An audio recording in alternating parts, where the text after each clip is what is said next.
After a record-breaking run that saw mortgage rates plunge to all-time lows and home prices soar to new highs, the U.S. housing market is finally slowing. Home sales had declined for 11 consecutive months as of December 2022, and home values seem to have peaked. While demand and price gains are cooling, any correction is likely to be a modest one, housing economists and analysts say. No one expects price drops on the scale of the declines experienced during the Great Recession. Rob Dietz, chief economist at the National Association of Home Builders, sums up the consensus among housing experts. "We're thinking this is going to be a moderate downturn," he says. The real estate party raged on longer than anyone expected. The National Association of Realtors reported that median prices in the spring of 2022 topped $400,000 for the first time ever. Even after a recent retreat, prices are up a robust 32% since the coronavirus pandemic began in March 2020, according to NAR data. Now, bidding wars have largely faded, inventories are loosening and the feeling of frothiness is gone. The market is clearly turning, says NAR chief economist Lawrence Yun. Is the housing market going to crash? The last time the U.S. housing market looked so frothy was back in 2005 to 2007. Then home values crashed, with disastrous consequences. When the real estate bubble burst, the global economy plunged into the deepest downturn since the Great Depression. Now that the housing boom is threatened by soaring mortgage rates and a potential recession, buyers and homeowners are asking a familiar question. Is the housing market so hot that it's about to crash? Housing economists agree that prices could fall, but the decline won't be as severe as the one homeowners experienced during the Great Recession. One obvious difference between now and then is that homeowners' personal balance sheets are much stronger today than they were 15 years ago. The typical homeowner with a mortgage has stellar credit, a ton of equity and a fixed-rate mortgage locked in at a rate well below 5%. So no foreclosure crisis looms. The wild ride known as the U.S. housing market slowed dramatically in the fall of 2022, as mortgage rates surged and home prices remained high, says Molly Boesel, principal economist at CoreLogic. Home sales started strong in early 2022 but took a nosedive later in the year. On the plus side, generous amounts of home equity will protect many borrowers from experiencing the type of foreclosure activity seen during the Great Recession. What's more, builders remember the Great Recession all too well, and they've been cautious about their pace of construction. The result is an ongoing shortage of homes for sale. Existing home prices for many months, economists have been predicting that the housing market would eventually cool as home values become a victim of their own success.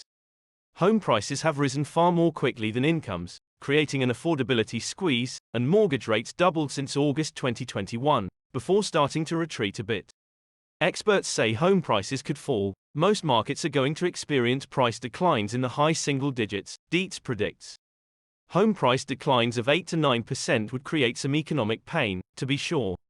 But this correction will be nothing like the utter collapse of property prices during the Great Recession, when some housing markets experienced a 50% cratering of values. Rick Schager, Executive VP of Market Intelligence at ATTOM Data Solutions, expects declines of 5%. It's almost inevitable we're going to see home prices drop, he says. Yoon says high-priced regions such as California are most vulnerable to a downturn in prices. The Midwest, on the other hand, is unlikely to see a decline in home prices. Overall, he expects national prices to remain flat next year. 5 reasons the housing market is not about to crash. Housing economists point to 5 compelling reasons that no crash is imminent. Inventories are still very low. The National Association of Realtors says there was a 2.9-month supply of homes for sale in December. In February, that figure was as low as a tiny 2.0-month supply. This ongoing lack of inventory explains why many buyers still have little choice but to bid up prices. And it also indicates that the supply and demand equation simply won't allow a price crash in the near future. Builders didn't build quickly enough to meet demand. Homebuilders pulled way back after the last crash, and they never fully ramped up to pre-2007 levels. Now, there's no way for them to buy land and win regulatory approvals quickly enough to quench demand. While they are building as much as they can, a repeat of the overbuilding of 15 years ago looks unlikely. The fundamental reason for the run-up in price is heightened demand and a lack of supply, says Greg McBride, CFA, Bankrot's chief financial analyst. As builders bring more available homes to market, more homeowners decide to sell and prospective buyers get priced out of the market. Supply and demand can come back into balance. It won't new buyers. There's strong demand for homes on many fronts.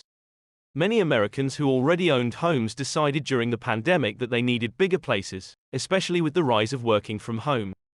Millennials are a huge group and in their prime buying years. And Hispanics are a young, growing demographic keen on home ownership. Lending standards remained strict. In 2007, liar loans, in which borrowers didn't need to document their income, were common. Lenders offered mortgages to just about anyone, regardless of credit history or down payment size. Today, lenders impose tough standards on borrowers, and those who are getting a mortgage overwhelmingly have excellent credit. The typical credit score for mortgage borrowers in the third quarter of 2022 was a high 768, the Federal Reserve Bank of New York says.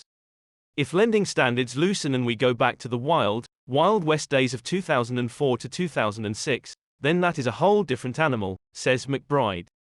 If we start to see prices being bid up by the artificial buying power of loose lending standards, that's when we worry about a crash.